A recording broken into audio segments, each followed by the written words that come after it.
Social security होती क्या है? इसकी टेक्स्ट बुक डेफिनेशन से पहले मैं आपको सरल हिंदी में इसका कॉन्सेप्ट समझाऊंगा। इंसान जब इस दुनिया में जन्म लेता है तो उसके अच्छे दिन भी आते हैं, गुड डेज, और बुरे दिन भी आते हैं, बैड डेज।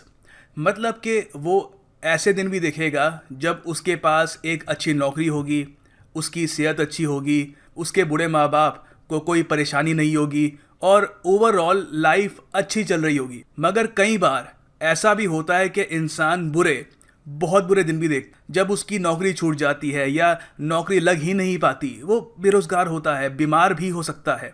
और फिर एक ऐसी चीज़ जो सबके साथ एक दिन होनी ही है, बुढ़ापा, उसको सहारा चाहिए होता है जीने के लिए, क्योंकि अब शरीर में उसके उतनी जान नहीं रहती, उतनी स्ट्रेंथ नहीं रहती जितनी एक ज़माने में थी। ऐसे समय में अगर उसका देश, उसके देश की सरकार उसकी मदद करती है तो उसको हम कहेंगे सोशल सिक्योरिटी।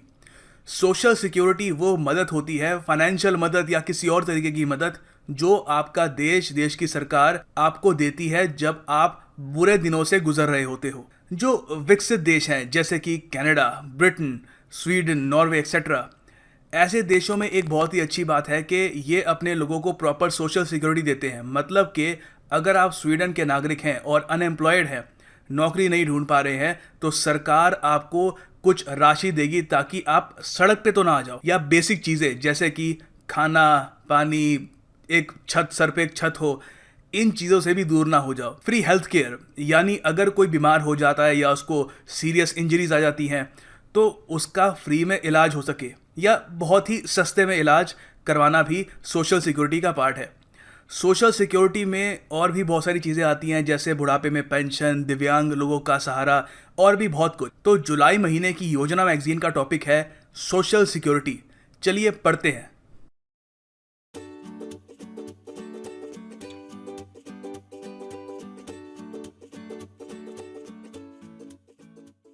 स्टडी IQ के pen drive and tablet courses various comparative exams के लिए अवेलेबल हैं, जैसे कि SSC CGL, bank PO, clerk, CLAT, KVS। हमारा hottest selling SSC CGL 2017 pen drive course आपको वेरियस एग्जाम्स की प्रेपरेशन में हेल्प करेगा। और अब रिसेंटली हमने UPSC pen drive and tablet course भी लॉन्च किया है। ये कोर्स बनाया है भूमिका सैनी मैम ने, जिनकी 2016 UPSC एग्जाम में 664 रैंक आई है, doctor Gaurav Garg and doctor Mahipal Singh Rathore ने। पेन ड्राइव या टैबलेट कोर्स बाय करने के लिए आप विजिट कर सकते हैं studyiq.com या कॉल कर सकते हैं इस नंबर पर 9580048004। Universal declaration of human rights. अब अगर हमको सोशल सिक्योरिटी के बारे में पढ़ना है कि सोशल सिक्योरिटी आखिर है क्या, तो ये हमारा रास्ता है, इससे हम शुरुआत करेंगे। अब ध्यान देना इस बात पे, universal declaration of human rights जैसे नाम से ही पता लग रहा है, एक डिक्लेरेशन है। ऑलराइट, तो ये डिक्लेरेशन को अडॉप्ट किया गया था यूनाइटेड नेशंस जनरल असेंबली द्वारा 10 दिसंबर 1948 में। कहाँ पर? पेरिस, फ्रांस में। अब ये जो पूरी डिक्लेरेशन थी ह्यूमन राइट्स की, मानवाधिकार, इसमें बहुत सारी चीज़ें लिखी हुई हैं। मानवाधिकार क्या हैं, क्या क्या उसके मापदंड होने चाहिए, अलग से आप पढ़ोगे तो एक बहुत ही बड़ा पीस ऑफ लिटरेचर है इसके ऊपर, आप पढ़ सकते हैं यूनाइटेड नेशंस की वेबसाइट पे। हमारा फोकस ऑफ कोर्स यहाँ पर रहेगा सोशल सिक्योरिटी में। तो सोशल सिक्योरिटी का जो कॉन्सेप्ट है इस डिक्लेरेशन के आर्टिकल 22 में हमको मिलता है। ऑलराइट, अब मैं आपको सीधा UN की वेबसाइट में, जहाँ पर ये डिक्लेरेशन दिया हुआ है, वहाँ पे दिखाता हूँ कि आर्टिकल 22 में लिखा क्या है। ये होगी हमारी text book definition of social security. तो देखो, ये UN की वेबसाइट है, यहाँ पे इसका लिंक दिया हुआ मैंने। ये आप टाइप करोगे तो डायरेक्टली आप universal declaration of human rights के पेज में आ जाओगे। यहाँ पे बहुत सारे आर्टिकल्स हैं, 1 2 3 करके। हमारा मेन फोकस रहेगा आर्टिकल 22 में। मैं आपको इसलिए कह रहा हूँ कि इसके बारे में थोड़ा सा और वैसे ही पढ़ लेना, क्योंकि अगर आप UPSC की प्रिपरेशन कर रहे हो तो ह्यूमन राइट्स आजकल एक बहुत ही बड़ा इशू है वर्ल्ड ओवर। चाहे वो सीरिया हो, चाइना में एक बहुत ही लंबे समय से ह्यूमन राइट्स एक बहुत ही मेजर इशू बन के रहा है। उसके अलावा वेनेजुएला में भी जिस तरीके से हालात बन रहे हैं, वहाँ की सरकार को कॉन्स्टिट्यूशन अपना चेंज करना पड़ा। तो ह्यूमन राइट्स हमेशा एक इशू रहता है। तो इसके बारे में थोड़ा पढ़ लोगे ना तो इट विल हेल्प यू। यहाँ पे आर्टिकल 22 में ज़रा ये आपके लिए इंग्लिश में लिखा है, मैं पहले पढ़ देता हूँ, फिर मैं आपको बताऊँगा कि इसका अर्थ क्या है। Everyone as a member of society has the right to social security. हर किसी को अधिकार है कि उसको सोशल सिक्योरिटी मिलनी चाहिए। and is entitled to realization through national effort and international cooperation and in accordance with the organization and resources of each state of the economic, social and cultural rights indispensable for his dignity and free development of his personality.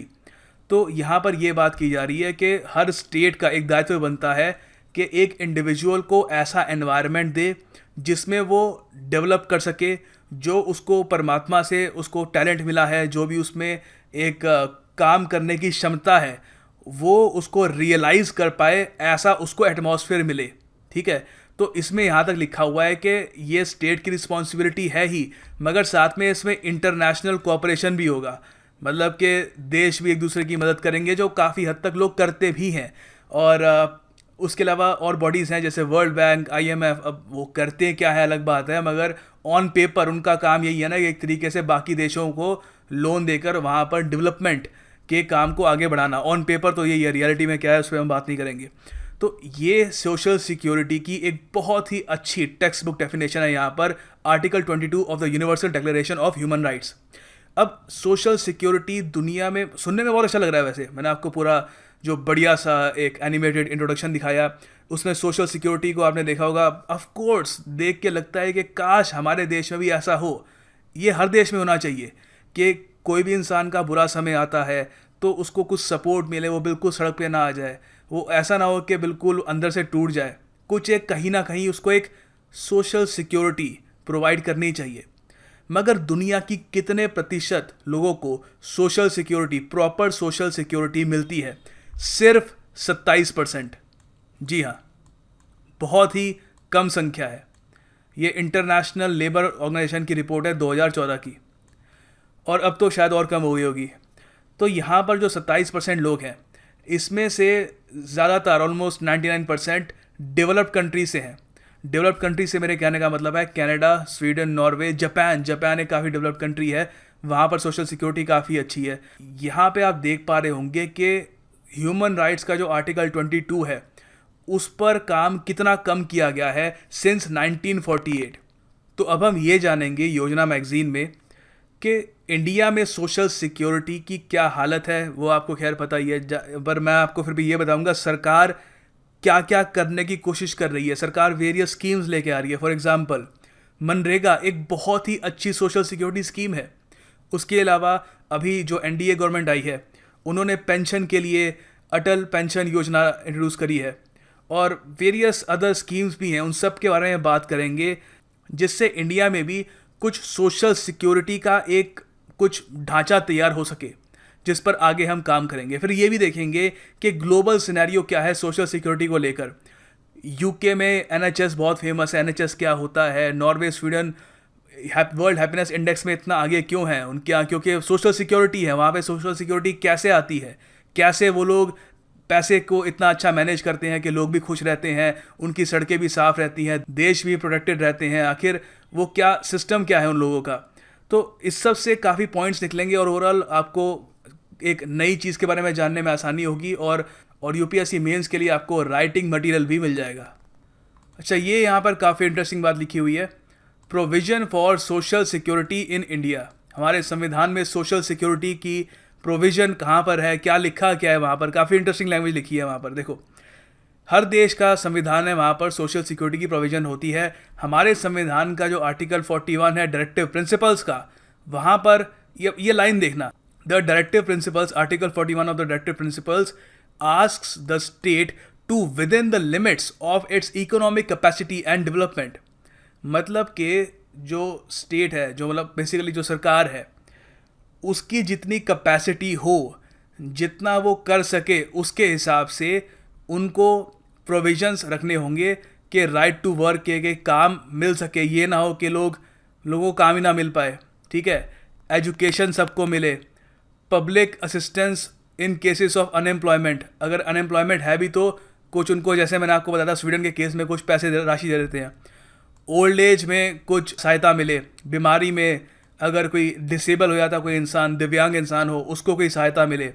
ठीक है, और बाकी और अन्य cases सारे खूब सारे होते हैं। तो यहाँ पर ये लिखा हुआ है with in the limits of its economic capacity and development. अब ये सारी चीज़ें यहाँ पे लिखी हुई हैं, क्या हम एक्सपेक्ट कर सकते हैं कि इंडिया में भी हमको यूनाइटेड किंगडम में जो हेल्थ केयर मिल रहा है वहाँ के लोगों को, इंडिया में भी हमको वैसा मिले? हम ऐसा नहीं एक्सपेक्ट कर सकते, क्योंकि हमारी लिमिट्स है, आबादी बहुत ज़्यादा है, अनएम्प्लॉयमेंट है, टैक्स पेयर्स उतने नहीं है, और उसी के हिसाब से हमको चलना होगा। हमारी इकोनॉमिक कैपेसिटी नहीं है इस वक्त कि बहुत ही बड़े स्केल पर हाई क्वालिटी सोशल सिक्योरिटी अपने लोगों को हम प्रोवाइड करें। क्योंकि देखो, सोशल सिक्योरिटी सुनने में कमाल लगता है, वाओ मस्त है सोशल सिक्योरिटी, बस टर्न ऑन कर दो, हर जगह सोशल सिक्योरिटी होनी चाहिए। मगर आपको सोशल सिक्योरिटी के लिए पैसा चाहिए, सीधी सी बात है। सोशल सिक्योरिटी बेसिकली पैसे से ही होगी ना, और पैसा कहाँ से आएगा? टैक्स पेयर से आएगा। टैक्स पेयर्स की हालत इंडिया में बहुत ज़्यादा ख़राब है। टैक्स पेयर जो टैक्स पे करते हैं उनकी नंबर बहुत ज़्यादा कम है इंडिया में, तो उसकी वजह से सरकार के पास इतना टैक्स आता नहीं है, और टैक्स जो आता भी है तो उसमें क्या रहता है कि मिसमैनेजमेंट बहुत है। अब काफ़ी बार ये देखा गया है कि सरकार बदलती रहती है, नई सरकार आती है, तो कोई नई सरकार आती है वो एक नई स्कीम खोल देती है, पुरानी स्कीम को इतना ध्यान नहीं देती वहाँ पर, फिर एक नई स्कीम आ जाती है, फिर एक नई स्कीम आ जाती है। तो स्कीम्स बहुत सारी काम कर रही होती है, और उन स्कीम्स को इम्प्लीमेंट करने में भी बहुत सारा पैसा जा रहा होता है सरकार का, मगर इफ़ेक्टिवनेस बहुत ही पुअर होती है।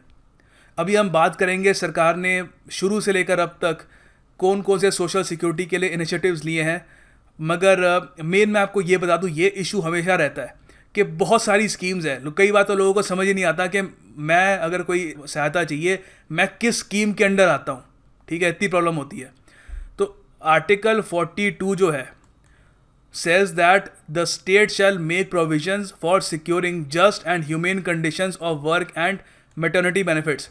अब देखो, मैटरनिटी बेनिफिट्स जो है ये भी सोशल सिक्योरिटी के अंडर ही आता है, इसके बारे में भी हम बात करेंगे थोड़ा। तो ये एक आपको मैंने बता दिया कि इंडिया में प्रोविज़न क्या है सोशल सिक्योरिटी की, और ऑन पेपर क्या लिखा है, और सीधी सी बात है अभी हमारी हालत क्या है, उसी के हिसाब से जो आपके सामने इंडिया में जो आपको दृश्य रोज़ दिखता होगा ज़िंदगी में, सोशल सिक्योरिटी को लेकर वैसी दुर्दशा क्यों है। अब देखो, बुढ़ापा सबकी ज़िंदगी में आना ही आना है।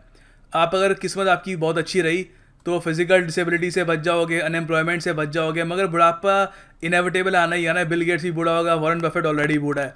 तो यहाँ पर देखो, हमको ध्यान ये रखना है कि हमारे देश में जैसे ही एक सर्टन सेक्शन जो है पॉपुलेशन का वो एक एज क्रॉस कर देता है, 65-70 तक पहुँच जाता है, तो हमको ध्यान रखना होगा कि उनको पेंशन मिले, क्योंकि जब वो उस एज तक पहुँच जाते हैं तो बहुत कम जो एल्डरली सिटीजन्स होते हैं हमारे उनके पास सेविंग्स होती है, या फिर उनके पास पेंशन का कोई बंदोबस्त होता है। तो बहुत इंपॉर्टेंट है कि उनके पास पेंशन हो। अब यहाँ पे कुछ डिप्रेसिंग स्टैट्स है, उससे आप समझ पाओगे कि इंडिया में सोशल सिक्योरिटी एल्डरली लोगों के लिए इतनी ज़्यादा ख़राब क्यों है। इंडिया में दुनिया की 1/5 आबादी है, बहुत सारे लोग हैं हमारे देश में। अब यहाँ पर आती है डिप्रेसिंग बात, दुनिया में जितने भी गरीब हैं उसके 1/3 इंडिया में है, बहुत बड़ी संख्या है। अब मैं आपको ये इसलिए बता रहा हूँ कि हमारे जो लिमिटेड रिसोर्सेज है सरकार के पास, एक तो हमारे यहाँ टैक्स पेयर्स कम, दूसरी बात बाकी जो और दुनिया के देश हैं जैसे for example USA, Russia, Saudi Arabia, उनके पास कुछ तेल के रिजर्व्स हैं, कुछ और रिसोर्सेज हैं जिसको बेच के वो कुछ कमाई कर सकते हैं। हमारे पास वो भी नहीं है, रिसोर्सेज की बहुत ज़्यादा कमी है, आबादी ऑलरेडी बहुत बड़ी है, उसमें से गरीब संख्या भी बहुत ज़्यादा है। तो सरकार को एक बड़ा ही कड़ा डिसीजन लेना होता है कई बार कि ये जो बहुत ही बड़ी गरीब संख्या हमारे देश की, उनके मुंह में निवाला डाले, या फिर हमारे देश का जो एल्डरली लोग हैं उनके लिए यूनिवर्सल पेंशन स्कीम का कुछ इंतज़ाम करे। तो ये हमेशा एक काफ़ी प्रॉब्लम की बात रहती है, और इंडिया में पेंशन स्कीम्स भी देखिए बहुत सारी है, ये भी प्रॉब्लम है। अभी आपको दिखाऊंगा कितनी सारी है। सरकार ने बहुत कोशिशें करी है, मगर घूम फिर के बात यही पे आती है, आम आदमी को ये पता ही नहीं होता कि उसको जाना कहाँ पर है। ठीक है, you have to be very well informed to actually know about this. अब इंडिया में देखिए एल्डरली सिटीजन्स की जो हालत है इतनी भी ख़राब नहीं है। हमारे यहाँ आज भी जॉइंट फैमिली सिस्टम कुछ हद तक ज़िंदा है, हालांकि बहुत हद तक इरोड भी हो चुका है, न्यूक्लियर फैमिलीज़ आ चुकी हैं, और ओवरऑल लाइफस्टाइल चेंजेस की वजह से लोग प्रेफर करते हैं अलग रहना। तो उसकी वजह से जो 30% हमारे एल्डरली लोग हैं वो अकेले रहते हैं, मतलब या तो अपने स्पाउसेस के साथ रहते हैं या बिना किसी यंग पर्सन की हेल्प के रहते हैं। तो इनके पास ज़्यादातर जो लोग होते हैं कोई सेविंग्स ना के बराबर होती है, और अर्निंग का कुछ अब इतना सोर्स बचा नहीं होता।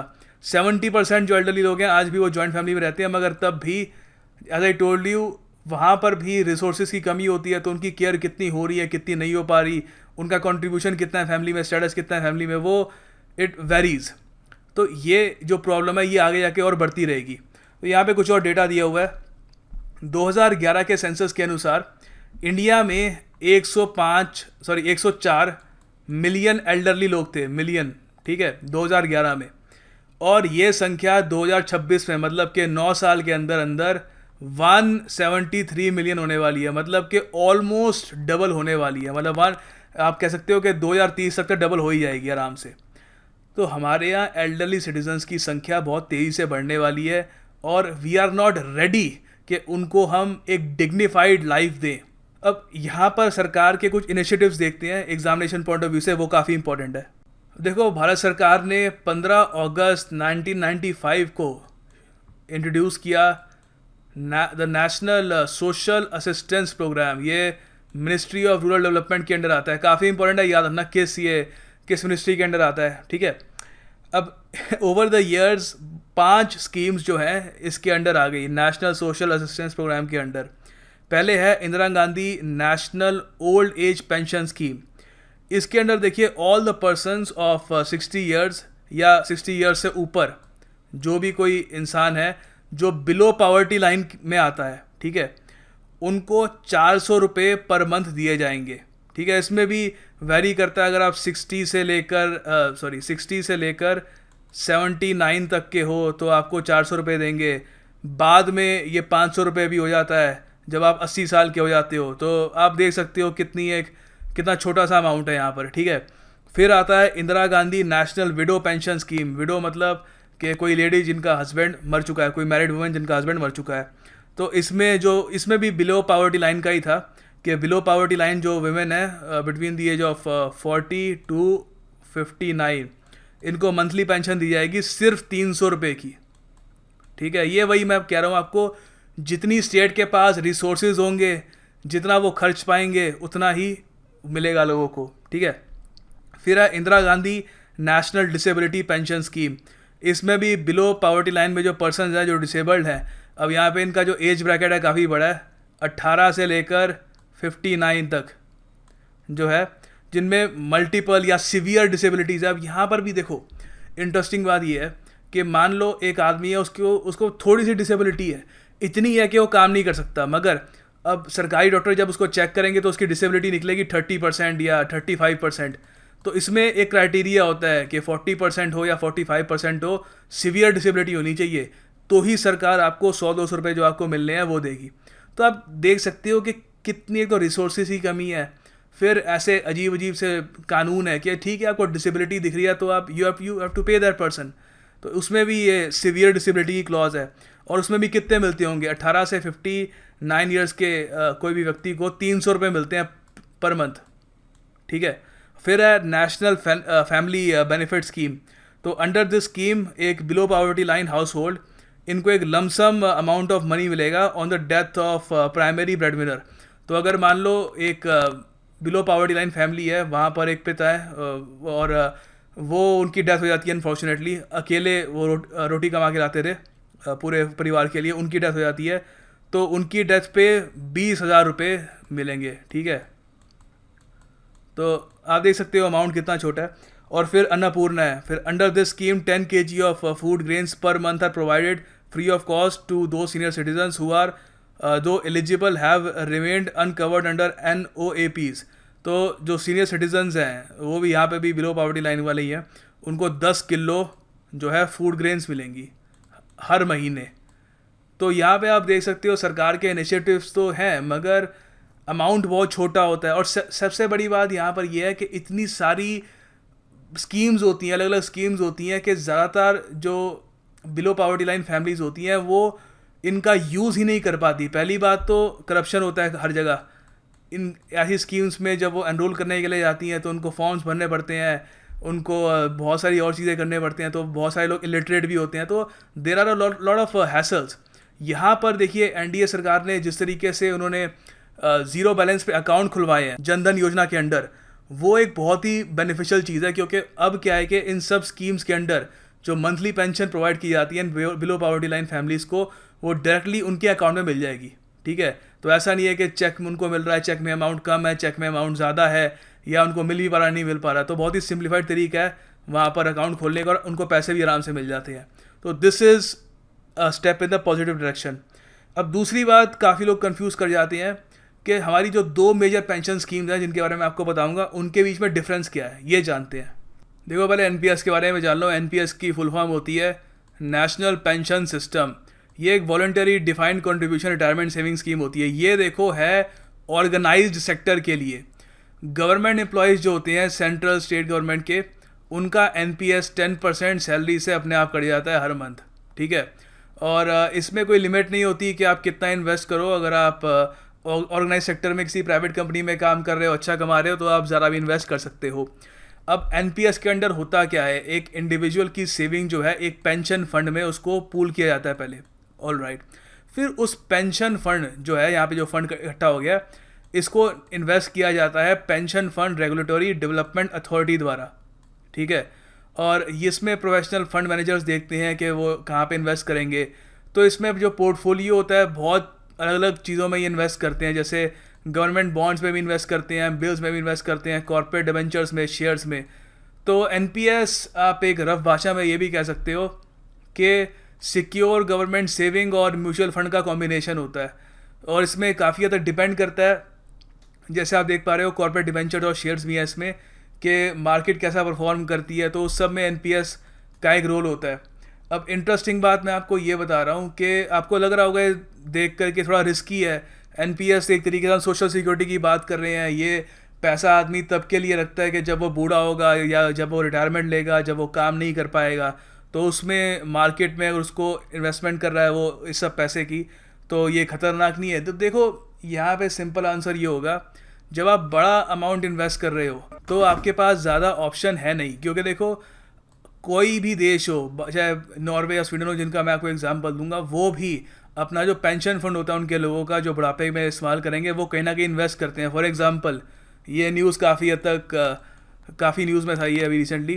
प्रधानमंत्री नरेंद्र मोदी जी ने, नॉर्वे एक स्कैंडिनेवियन कंट्री है, इसकी कैपिटल है ओस्लो, एक बहुत ही अच्छा, ये इस बार वर्ल्ड हैप्पीनेस इंडेक्स में हमेशा नंबर 1 या नंबर 2 रैंक आती है इसकी।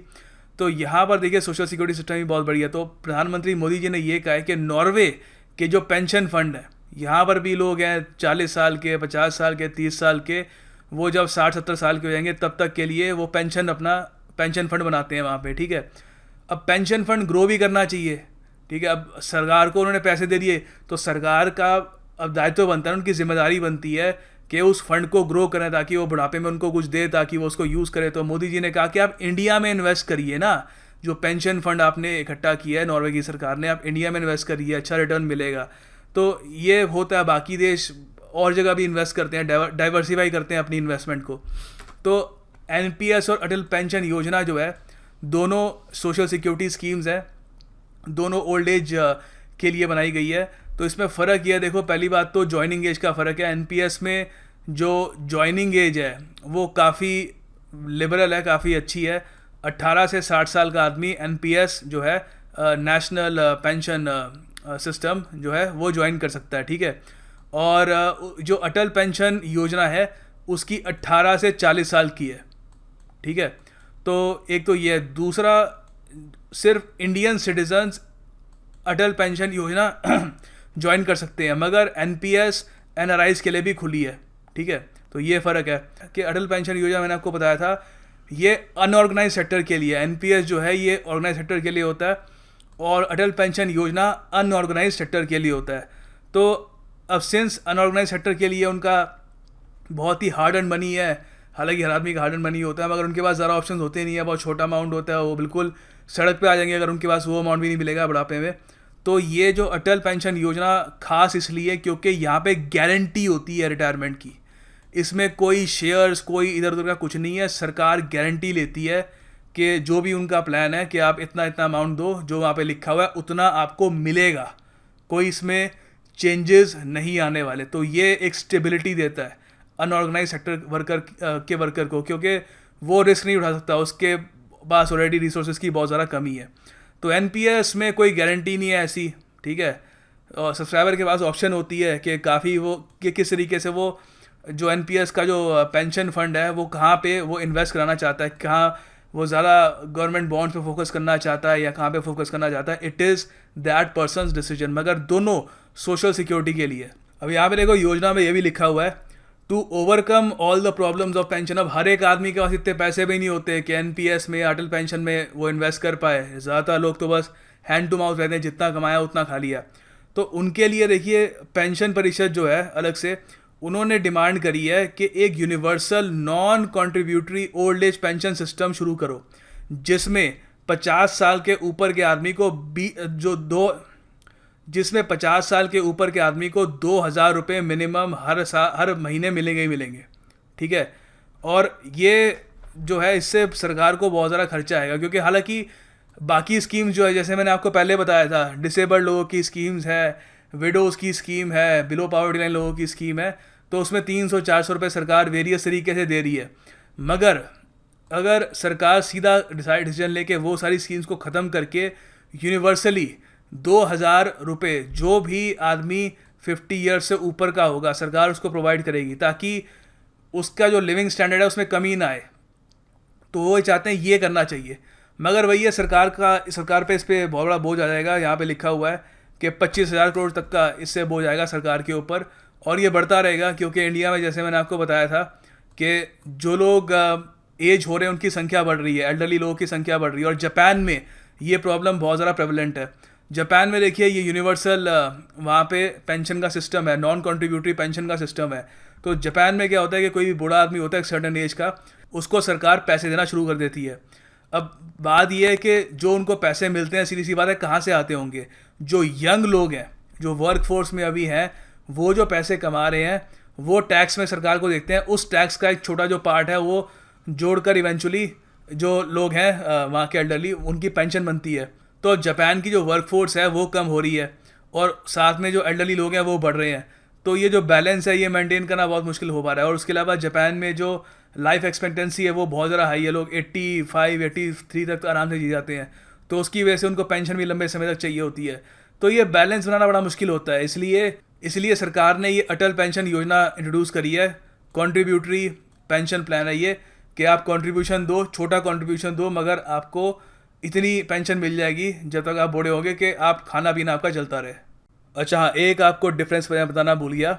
एनपीएस देखो टैक्स सेविंग है, इनकम टैक्स का सेक्शन 80C के अंडर ये टैक्स सेविंग है। ठीक है, तो मतलब आप टैक्स की बचत कर सकते हो अगर आप एनपीएस में इन्वेस्ट करते हो। ये 80C वही है जो पीपीएफ में आपको मिलता है। पीपीएफ में अगर साल के 1.5 लाख रुपए आप इन्वेस्ट करते हो पीपीएफ अकाउंट में, तो आपको इसी के अंडर 80C के अंडर टैक्स में छूट मिलती है।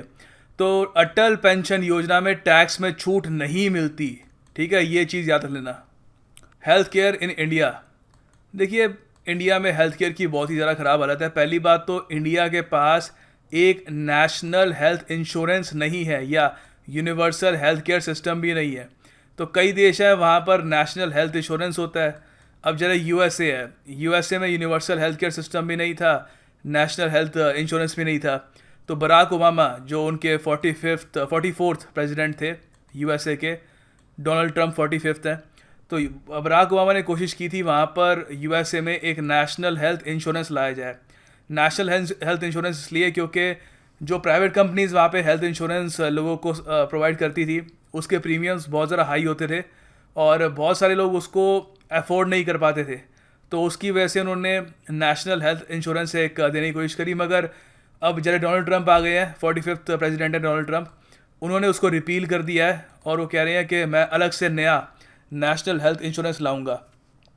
अब अगर हम यहाँ पे यूएस की स्ट्रेटजी से कनाडा की स्ट्रेटजी को कंपेयर करें तो कनाडा में यूनिवर्सल हेल्थ केयर सिस्टम है। मतलब कि आप कनाडा में आप टैक्सेस अच्छे से पे करिए अपने जो आपको पे करने हैं, और सरकार आपको फ्री में हॉस्पिटल में इलाज प्रोवाइड करेगी और काफ़ी अच्छा वहाँ पे इंफ्रास्ट्रक्चर मेंटेन कर रखा है। और उसके रीजंस भी हैं। देखिए ये सब कुछ हमको इंडिया में इसलिए नहीं मिल पाता क्योंकि पहली बात तो पॉपुलेशन बहुत ज़्यादा है। इतनी पॉपुलेशन है कि आपको बहुत ज़्यादा हॉस्पिटल बनाने पड़ेंगे। हालांकि इंडिया में आपको हॉस्पिटल दिखेंगे, गांव-गांव में भी हॉस्पिटल है, मगर वही है कि आपको बहुत ही ज़्यादा फंड चाहिए उनको स्टेट ऑफ द आर्ट रखने के लिए, वहाँ पे करप्शन हटाने के लिए, वहाँ पे प्रॉपर तरीके से लोगों का इलाज हो, ये पक्का करने के लिए। तो तो इंडिया में बहुत सारे डिसएडवांटेजेस हैं, इसलिए इंडिया में प्रॉपर हेल्थ केयर है नहीं, ना हमारे पास नेशनल हेल्थ इंश्योरेंस है, ना यूनिवर्सल हेल्थ केयर सिस्टम है। अब स्कैंडिनेवियन कंट्रीज है जैसे स्वीडन, नॉर्वे, वहाँ पर यूनिवर्सल हेल्थ केयर सिस्टम है। एस्टोनिया का हेल्थ केयर सिस्टम बहुत अच्छा माना जाता है। मगर कुछ जैसे यूएसए है, वैसे और भी काफ़ी सारे देश हैं जहाँ पर अच्छा नेशनल हेल्थ इंश्योरेंस नहीं है, ना यूनिवर्सल हेल्थ केयर सिस्टम है। अब जरा आपको एक और एग्जांपल दे रहा हूँ जो न्यूज़ में भी बहुत ज़्यादा था। ब्रिटेन का NHS, ठीक है, ब्रिटेन की नेशनल हेल्थ वहाँ पे सर्विस है, वो देखिए रिसेंटली ये न्यूज़ में क्यों थी, क्योंकि रैनसमवेयर, जो आपको पता है एक मेलवेयर है, रैनसमवेयर, वोनाक्राई नाम का रैनसमवेयर, उसने NHS के कंप्यूटर्स को हैक कर लिया था, जिसकी वजह से बहुत सारे लोगों के जो ऑपरेशन होने थे, उनका इलाज होना था, वो रुक गया था। तो इसलिए न्यूज़ में भी बहुत ज़्यादा था, याद रखना, किसी एग्ज़ाम में पूछ सकते हैं आपसे। अब मैं यहाँ पर NHS की बुराई भी नहीं कर रहा, मैं बस ये कह रहा हूँ कोई चीज़ फुल प्रूफ नहीं होती, यहाँ पर भी थोड़ा बहुत दिक्कत आ गई। बाकी हर देश में NHS जरा सिस्टम होना चाहिए, ब्रिटेन में भी काफ़ी अच्छा हेल्थ केयर सिस्टम है।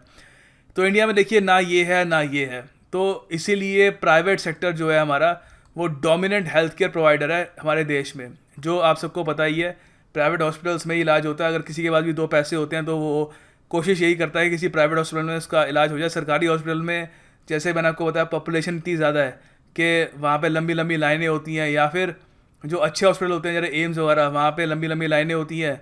बाकी जो जहाँ पे सुविधाएं नहीं है, तो वहाँ पे आपको इलाज करके कुछ मिलेगा नहीं, वहाँ पे बेसिकली उतनी फैसिलिटीज़ अवेलेबल ही नहीं होती।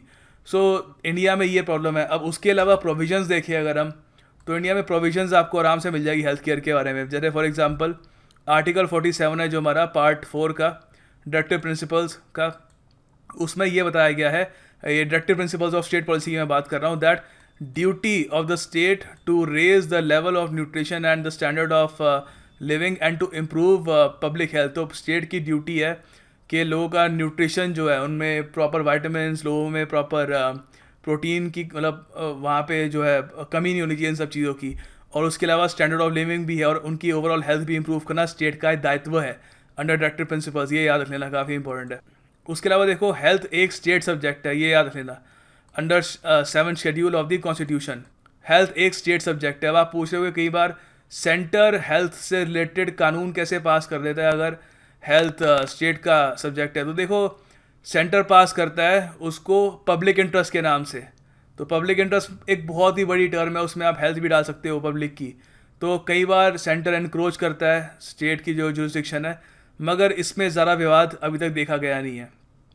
फिर देखो, अभी achieving universal health coverage is listed as a goal 3.8 in the sustainable development goals agenda for 2030। तो इंडिया के लिए देखो, हमारा जो सस्टेनेबल डेवलपमेंट गोल्स हैं उसमें यूनिवर्सल हेल्थ कवरेज देना जो इंडिया के पास नहीं है। तो एम तो यही है कि 2030 तक यूनिवर्सल हेल्थ कवरेज दी जाए। अब ये कैसे हो सकता है? देखिए, ये पब्लिक प्राइवेट पार्टनरशिप के ज़रिए ही हो पाएगा। अब पब्लिक प्राइवेट पार्टनरशिप का एक काफ़ी अच्छा एग्जांपल है, ये सेंट्रल गवर्नमेंट एम्प्लॉयज़ जो हैं उनको CHS कार्ड मिलता है। अगर मान लो कोई सेंट्रल गवर्नमेंट एम्प्लॉई बीमार हो जाता है, पहले क्या होता था कि अगर आप सरकारी एम्प्लॉई हो, आप बीमार हो गए तो आप सरकारी हॉस्पिटल में जाओगे, वहाँ पे डॉक्टर लिखेगा कि ठीक है आप बीमार हो, वो पूरी जांच पड़ताल होगी कि सही में बीमार है या नहीं है, फिर उसके बाद आपका फ्री में इलाज होगा। बहुत ही लंबा प्रोसेस होता है उसमें। फिर आपका, चलो वहाँ पे आप पैसे दे दोगे, मगर आपको पैसे वापस चाहिए तो सरकार के पास आपको वापस बिल लेके जाना है। बहुत ही एक मुश्किल प्रोसेस था। तो सरकार ने यहाँ पे पब्लिक प्राइवेट पार्टनरशिप का एक सुनहरा एग्जांपल ये दिया है कि अब CHS कार्ड जो है वो प्राइवेट हॉस्पिटल्स में भी अब आप इस्तेमाल कर सकते हो। तो मतलब आप प्राइवेट हॉस्पिटल में गए और आप CHS कार्ड आपने दिखा दिया, वहाँ पे आपका इलाज हो जाएगा। आपको पेमेंट, आपको जो भी आपको करनी है करो, दवाइयाँ जो भी आपको लेनी है लो, जो बिल हैं आपके वो आप सरकार के पास लेके जाओगे, मिनिस्ट्री ऑफ हेल्थ के पास, और मिनिस्ट्री ऑफ हेल्थ सारे पैसे जो हैं उसके, ऑलमोस्ट सारे तो नहीं, मतलब 75% या 80% के आसपास जो पेमेंट कर देगी। तो बहुत ही कम पैसा खर्च होता है आदमी का जो इलाज करा रहा है। तो ये गवर्नमेंट एम्प्लॉयज़ के लिए काफ़ी अच्छा है। मगर गवर्नमेंट एम्प्लॉयज़ जो हमारे पूरा देश है उसकी एक बहुत ही छोटी एक परसेंटेज है। तो पूरे देश को अगर हमको यूनिवर्सल हेल्थ कवरेज प्रोवाइड करनी है तो उसमें पब्लिक प्राइवेट पार्टनरशिप की एक बहुत ही ज़्यादा आवश्यकता है। उसके बिना हम कुछ नहीं कर सकते, क्योंकि देखो इसका ग्राउंड भी है, क्योंकि प्राइवेट हॉस्पिटल जो है, जो डोमिनेंट है इस वक्त हमारी हेल्थ केयर इंडस्ट्री में, उनको सरकार टैक्स में एग्जाम्पशन भी देती है।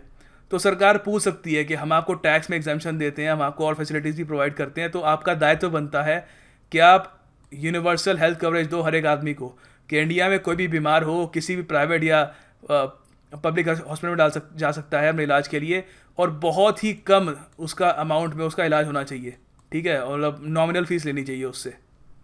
यूनिवर्सल बेसिक इनकम, इसके बारे में ज़रा बात करते हैं, काफ़ी इंटरेस्टिंग कॉन्सेप्ट है। देखो, यूनिवर्सल बेसिक इनकम का जो ओरिजिन था, जिसकी जो शुरुआत हुई थी, इसके बारे में डिबेट जब शुरू हुआ कि क्या ये होना चाहिए या नहीं होना चाहिए, ये हुआ था ऑटोमेशन के बाद। अब देखिए, दुनिया में ऑटोमेशन का जैसे ही अभी शुरुआत हो रही है धीरे धीरे, ऑटोमेशन बेसिकली होता है जब एक मशीन, जो काम एक इंसान कर रहा था वहाँ पर एक आप मशीन लगा दो और वो मशीन वो काम कर रही है। तो ऑटोमेशन धीरे धीरे फैल रही है। और पहले लोग सोच रहे थे कि ठीक है, फैक्ट्रीज़ में ऑटोमेशन तो बहुत ही लंबे समय से फैल रही है और काफ़ी हद तक जो ब्लू कॉलर जॉब्स थे उनको इरेडिकेट कर चुकी है ऑटोमेशन। मगर अब ऑटोमेशन और जगह भी जा रही है। फॉर एग्ज़ाम्पल, प्रोग्रामर्स के लिए पहले कोडिंग करना प्रोग्रामर्स के लिए एक इट वाज अ टास्क, एक मतलब एक काम था, उसके लिए उनको पैसे मिलते थे। मगर उसमें भी धीरे धीरे ऑटोमेशन आ रहा है अब, कि आपको एक स्पेसिफिक टेम्पलेट मिल जाता है और you have to choose from that, और it is becoming easier and easier. तो उससे क्या होगा, बहुत सारे programmers eventually they will lose their job. और ऑटोमेशन और जगह भी जा रहा है, जैसे सिलाई मशीनों में, और आप देखेंगे वेरियस सेक्टर्स में ऑटोमेशन धीरे धीरे फैल रहा है। मशीन्स आर टेकिंग ओवर, जहाँ पे इंसान काम कर रहा था वहाँ पे मशीन आ रही है। तो सवाल यही आता है कि कल को इंसान जब बेरोज़गार हो जाएगा तो वो पैसे कैसे कमाएगा। तो वहाँ पर लोगों ने कहा कि यूनिवर्सल बेसिक इनकम का कॉन्सेप्ट शुरू करते हैं, क्योंकि अगर मान लो एक देश है, उसमें अब ज़्यादातर जो नौकरियाँ थी सब मशीन्स कर रही है, कंप्यूटर्स भी उसमें आते हैं। तो उसमें अगर मान लो आप एक यूनिवर्सल बेसिक इनकम का आप कॉन्सेप्ट नहीं लाते तो लोग सब बेरोज़गार हो जाएंगे, सब भूख के मारे मर जाएंगे। तो आपको ये करना होगा कि सब हर एक व्यक्ति को एक सर्टन अमाउंट, जिससे वो अपना रोज़गार अपना चला ले, खा पी ले, वो उसको मिल जाए। अब यहाँ पर देखिए, अब इंडिया ज़्यादा देश है, ठीक है, हम यहाँ पर अगर मानते हैं कि 200 मिलियन जो हमारे गरीब लोग हैं उनको हम 1500 रुपये पर मंथ, एक अच्छा अमाउंट होता है। मतलब अगर आपको सिर्फ खाने पीने के लिए चाहिए, अगर आप इसी व्यक्ति की बात कर रहे हैं जो ऑलरेडी डेस्टिट्यूशन में है, तो 3 लाख करोड़ का एक्सपेंडिचर आएगा, एक बहुत बड़ा अमाउंट होता है। तो यहाँ पर ये अमाउंट कहाँ से आएगा, सरकार इतना ज़्यादा कैसे खर्च लेगी। तो यहाँ पर बिल गेट्स, माइक्रोसॉफ्ट के जो फाउंडर हैं, उन्होंने सजेशन दिया कि जो कंपनी ऑटोमेशन का यूज़ करेगी, क्योंकि ऑटोमेशन का यूज़ कंपनी क्यों करेगी, कॉस्ट बचाने के लिए। क्योंकि कंपनीज़ को ये लगता है कि आप एक बार आपने लोगों को फायर कर दिया, आपने एक मशीन को वहाँ पे इंस्टॉल कर दिया फैक्ट्री में, तो उसकी वजह से जो आप पहले आपकी कॉस्ट थी वो अब कम हो गई है, वो और प्रॉफिट कमाएंगे उससे। तो वहाँ पर देखिए, हम ये कह सकते हैं कि जो मशीन लगा रहा है, जो भी मैन्युफैक्चरर या जो भी कंपनी मशीन यूज़ कर रही है, उसको एक्स्ट्रा टैक्स देना पड़ेगा, जो टैक्स यूज़ होगा यूनिवर्सल बेसिक इनकम के लिए। तो बेसिकली आप मशीन्स पर टैक्स लगा रहे हो ताकि इंसानों को आप खिला सको, जो एक अच्छा आइडिया भी है काफ़ी हद तक। मगर इंडिया में ये वायबल है या नहीं है, ये काफ़ी मुश्किल है, क्योंकि इंडिया में देखिए काफ़ी स्केप्टिसिज्म है यूनिवर्सल बेसिक इनकम को लेकर, क्योंकि ये एक ultimate form of social security है। यहाँ पर जो 200 मिलियन लोग हैं जो डेस्टिट्यूशन में जी रहे हैं, उनको कुछ देना नहीं है, सीधा सीधा उनको 1500 रुपये मिल जाएंगे। मगर साथ में सरकार को ये भी करना होगा, वेरियस और जो स्कीम्स चल रही हैं, जैसे जिसमें 200 रुपये मिलता है, किसी में 500 रुपये मिलता है, किसी में 300 रुपये मिलते हैं, वो बंद करनी होगी, तभी जाकर 1500 रुपये सरकार सीधा दे पाएगी। तो यूनिवर्सल बेसिक इनकम एक डिफेंस हो सकता है ऑटोमेशन के अगेंस्ट, क्योंकि ऑटोमेशन आने वाले समय में बहुत सारे लोगों की नौकरी खा जाएगा। तो ये भी आप देख सकते हैं एक फॉर्म ऑफ सोशल सिक्योरिटी है, बहुत ही अच्छी फॉर्म ऑफ सोशल सिक्योरिटी है, जहाँ पर लोगों को एक रेगुलर इनकम मिलती रहेगी, वो भूख से नहीं मर जाएंगे। अब बात करते हैं social security for the disabled की। यहाँ पे काफ़ी कुछ दिया हुआ है। देखो, यहाँ पे लिखा हुआ है कि मेन यहाँ पे सोशल सिक्योरिटी जो है, ये हर स्टेट में अलग यहाँ पे वेलफेयर स्कीम है उसके लिए। तो एवरी स्टेट है social security scheme for differently abled people who are poor और अनेबल टू मेंटेन देमसेल्व्स। तो ठीक है, सरकार इसमें देखिए बहुत सी चीज़ें देती है। पहली बात तो इनको रिजर्वेशन मिलता है गवर्नमेंट जॉब्स में। उसके अलावा जो एज रिलैक्सेशन है काफ़ी ज़्यादा इनकी, गवर्नमेंट जॉब्स की मैं बात कर रहा हूँ। उसके अलावा सरकार से मंथली अलाउंसेस मिलते हैं अगर आप बिलो पॉवर्टी लाइन से भी हो। उसके अलावा टैक्स में एग्जम्पशन भी मिलता है। तो ये सब डिस्कस करते हैं। सबसे पहले देखो, यहाँ पे लिखा हुआ है कि एजुकेशन में national scholarship for students with disabilities who are pursuing post matric professional technical courses for more than 1 year. तो इसमें क्या होगा, स्टूडेंट जो होंगे जिनको ऑटिज्म है, सेरिब्रल प्लेसी है, मेंटल रिटार्डेशन है, इनको स्कॉलरशिप मिलती है फ्रॉम क्लास 9। और the criteria for such scholarship is that the disability should be more than 40%। तो मैंने आपको बताया था 40% से ऊपर की डिसेबिलिटी होनी चाहिए, ठीक है। और family monthly income should not exceed 15,000। तो 15,000 से ऊपर अगर फैमिली मंथली इनकम है तो उनको कोई स्कॉलरशिप नहीं मिलेगी। तो उसमें मैंने आपको बताया था बेसिकली बिलो पावर्टी लाइन, या आप कह सकते हो जो इतना लोग कमा नहीं पाते उनको टारगेट किया जाता है। जहाँ भी मिडिल क्लास आती है, अगर आप मिडिल क्लास में हो डिसाइड और साथ में डिसेबल्ड हो तो सिर्फ गवर्नमेंट जॉब्स में कोटा ही मिलेगा, उसके अलावा और कुछ ज़्यादा मिलेगा नहीं। हाँ, टैक्स में आपको एग्जाम्पशन ज़रूर मिलेगी। तो person with disabilities are eligible for professional and income tax deduction under the ATU and the legal guardians of dependent persons with disabilities. तो उनको टैक्स में एग्जाम्पशन भी मिलती है। उसके अलावा देखो एम्प्लॉयमेंट में मैंने आपको बता दिया था कि the government has reserve 5% post, 5% जो पोस्ट होती है, चाहे ग्रुप ए हो, बी हो। ग्रुप बी आपका CGL होता है, ग्रुप ए UPSC में होता है, जो ग्रुप सी आपका CHSL होता है, ग्रुप डी जो आपको पता है वेरियस और ग्रुप डी पोस्ट होती हैं। तो यहाँ पे ये भी लिखा है कि person with disabilities are given an age relaxation भी मिलती है इनको गवर्नमेंट जॉब एग्ज़ाम्स में। और यहाँ पर देखिए ये भी लिखा है कि the government has establish special employment exchanges for persons with disabilities in all state and capital. So basically इनको एम्प्लॉयमेंट आराम से मिल जाए। और यहाँ पे ये भी लिखा है the government provides for employment of persons with disabilities in private sector. तो प्राइवेट सेक्टर में भी अगर ये एम्प्लॉयड होते हैं तो वहाँ पे भी गवर्नमेंट इंटरवीन करती है। The government page the employers contribution of the disabled employees provident fund. तो देखो ये तो है कि आपको पता है कि PPF में अगर आप इन्वेस्ट करते हो तो जो आपका एम्प्लॉयर है वो भी थोड़ा इन्वेस्ट करेगा उसमें। तो यहाँ पे जो पर्सन विद डिसेबिलिटीज़ है उसमें सरकार भी अपना कंट्रीब्यूशन करती है। और यहाँ पे ये भी लिखा हुआ है कि national handicap finance and development corporation provides loans भी दिए जाते हैं। और बेसिकली यहाँ पे आप देखोगे एज ए होल आपको कोई यूनिवर्सल स्कीम नहीं मिलेगी, ठीक है। टारगेटेड यहाँ पर यही होता है जो लोग कम कमा पा रहे हैं या फिर जो बेसिकली एक under privilege section of society से आते हैं, ठीक है। तो यहाँ पर यही है। इसके अलावा पर्सन विद डिसेबिलिटी में जो है सोशल सिक्योरिटी, उसके बारे में और ज़्यादा नहीं दिया हुआ। यहाँ पर एक पूरा आर्टिकल है global scenario of social security, ये भी पढ़ लेते हैं, ज़्यादा इस पर टाइम नहीं लगाएंगे, फिर आगे सोशल सिक्योरिटी फॉर डिसेबल्ड भी हमको कवर करना है। तो देखो पहली बात तो जर्मनी सबसे पहला देश था जहाँ पे सोशल सिक्योरिटी इंट्रोड्यूस हुई थी। इन्होंने भी यही किया कि जो समाज के जो विभिन्न वर्ग के लोग हैं उनको पैसे देने होंगे और एक फ़ंड बनाया जाएगा कि कल को अगर कोई मुसीबत में हो तो उस फंड से उसकी सहायता करी जाए। इंडिया में जैसे मैंने आपको बताया था ये सिस्टम लोगों को कभी इतना भाया नहीं। हमारे यहाँ जॉइंट फैमिली सिस्टम था हमेशा से, तो उसमें हम लोग ये मानते थे कि फैमिली जो है आपस में एक दूसरे को सपोर्ट कर लेंगे और कोई उसमें हमको अलग से कोई फ़ंड बनाने की ज़रूरत है नहीं। खैर उसके अलावा USA में सोशल सिक्योरिटीज़ एक्ट 1935 में एग्जिस्टेंस में आया। ये जो एक्ट है सोशल सिक्योरिटीज़ एक्ट आज तक है। अब USA के बारे में USA के बारे में आपको एक इंटरेस्टिंग बात ये बताता हूँ कि USA में जैसे हमारे यहाँ आधार है, एक यूनिक आइडेंटिटी नंबर है, USA में ऐसा कुछ भी नहीं है। तो वहाँ पर कभी लोगों ने सोचा ही नहीं कि उनको एक ऐसा नंबर चाहिए हर एक व्यक्ति के लिए जिससे वो पैन कार्ड से जोड़ सकता है और जगह से भी जोड़ सकता है, वो उसका यूनिक नंबर होगा। तो सरकार उस आदमी को उस नंबर से पहचानेगी, कभी इतना सोचा नहीं गया था। तो USA में उन्होंने क्या किया, एंड में सोशल सिक्योरिटी एक्ट जो है उसी के अंदर सोशल सिक्योरिटी देते हैं लोगों को। मतलब कि अगर आप काम कर रहे हो तो आपके पेचेक में से कुछ एक अमाउंट आप सोशल सिक्योरिटी जो है फंड में आप डोनेट करोगे, आप डोनेट नहीं सॉरी इन्वेस्ट करोगे एक तरीके से। अगर आप वहाँ पे जो है अपने चेक का नहीं देते, वो ये ज़बरदस्ती नहीं थी कि आपको देना ही देना है, एक ऑप्शनल था।